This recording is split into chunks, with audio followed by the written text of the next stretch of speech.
That was Sonambient. This is a Harry Bertoia podcast.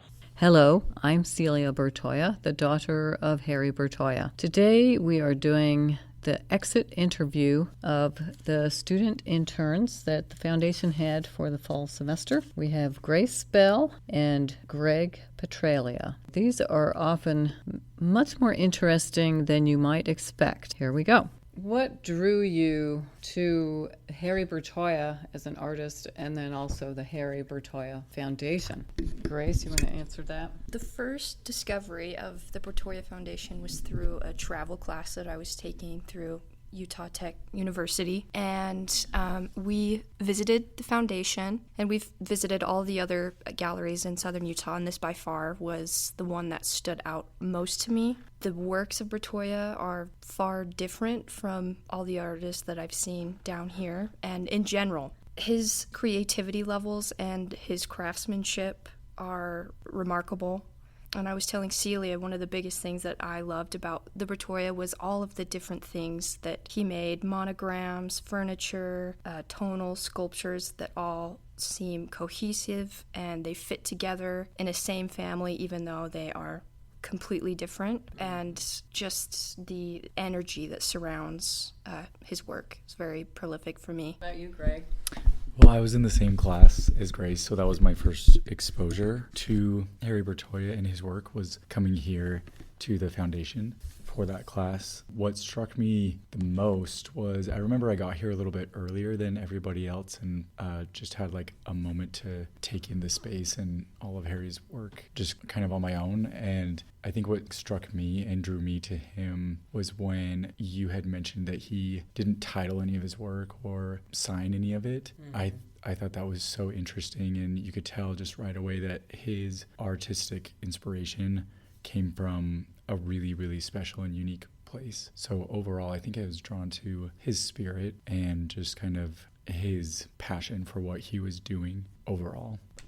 For each of you, what exactly do you do here at the foundation? So we archive all sorts of things from Harry Bertoia, from articles that he's been mentioned in, photographs, all of his work, and just making sure that we have as much details as possible about everything that he's done in his life and archiving it so we have it forever. Yeah, just archiving for the catalog raisonné. And then I also liked that we have had some exposure to the grant writing process and what that looks like on a county level, and then putting together the open house is really great too.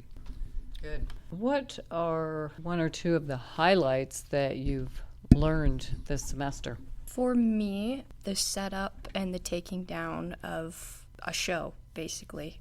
We went to the Zions Bank show, the second annual one, which was super amazing. Transporting all of the objects very carefully, taking them down, and then interacting with people that are interested in Harry Bertoia.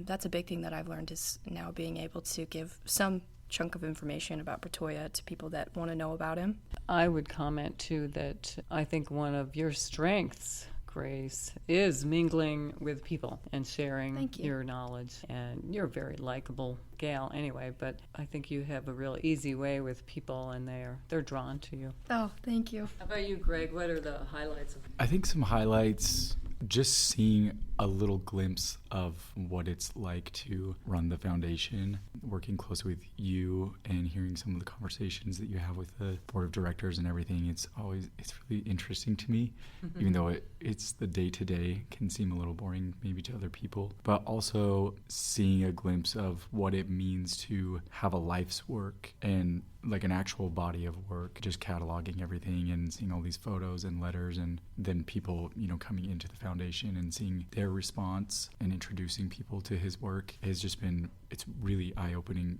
the impact someone can have on other people through their art.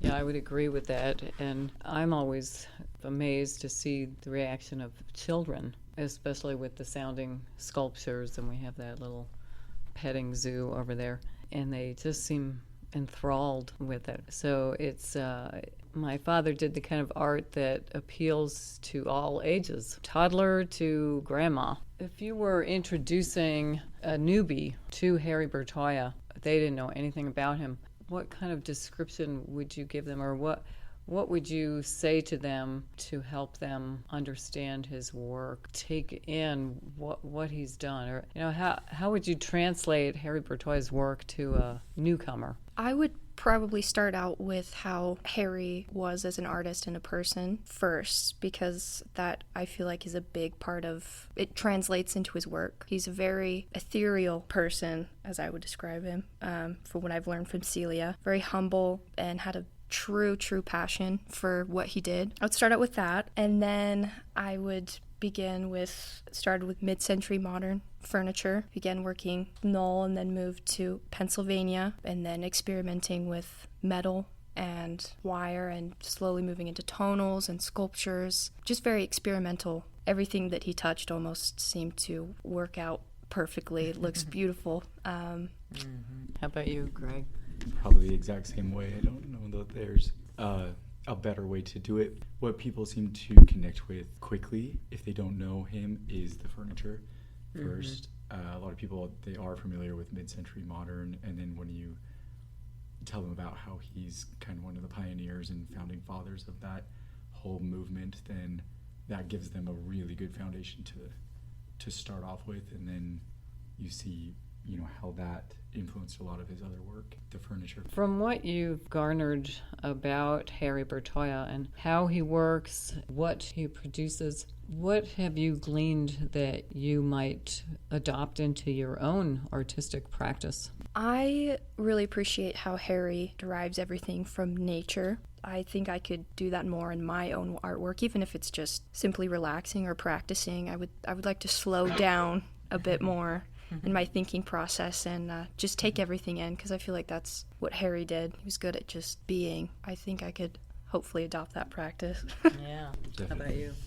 How about you? I would say probably in addition to that, I feel like he was very true to himself in everything that he did, and that means a lot to me.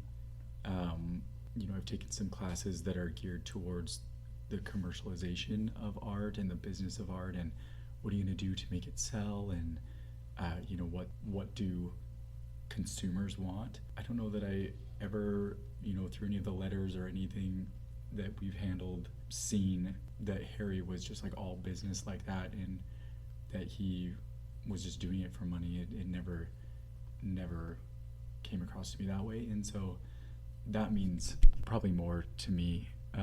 I appreciate that he was very successful, but I think he was successful because he always was just true to himself.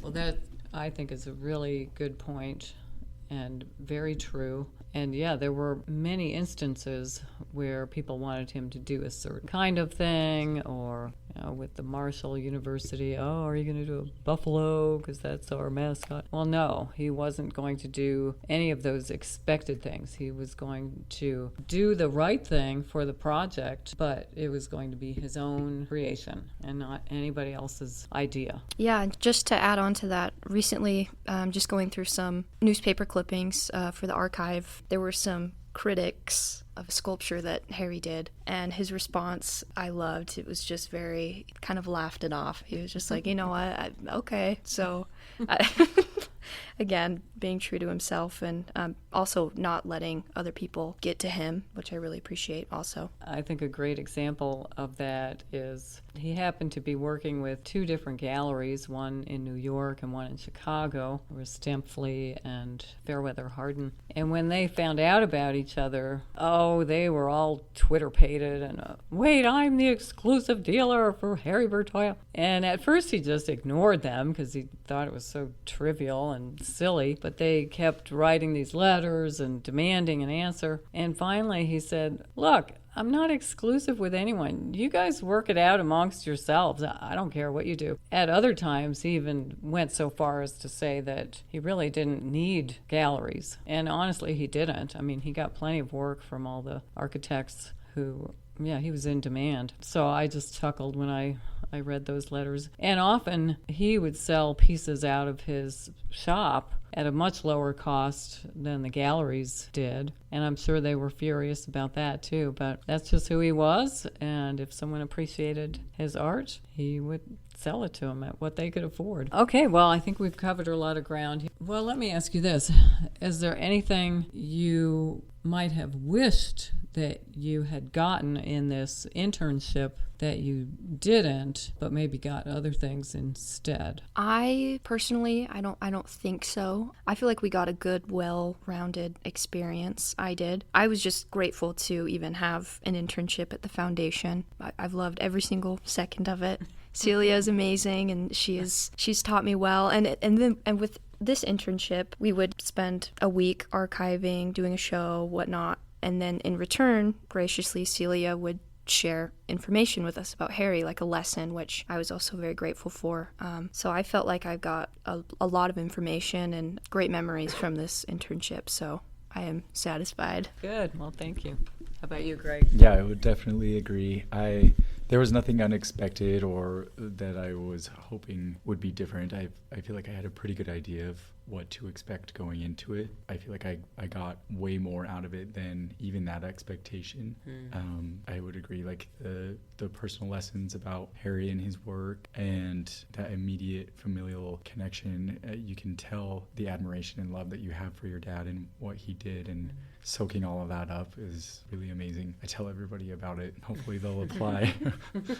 Oh, good. Well, thank you. Any last words, any final words either of you want to say? Come check out the Harry Bertoia Foundation in southern Utah. Like I said, I've loved this experience, and Bertoia will continue to be one of my favorite artists of all time. And like Greg said, to speak to you as well, his daughters. It's hard to wrap my mind around sometimes, so I'll continue to try to learn as much as I can about Harry. I've appreciated having both of you. Any final words, Greg? Yeah, I mean, just to echo what Grace said, I've loved it here, and everything that I've learned here will have a lasting impact on what I do as an artist. Just knowing that you're building a body of work, what that means. Yeah, I just did a presentation on Bertoia in one of my classes for my final, so he means a lot.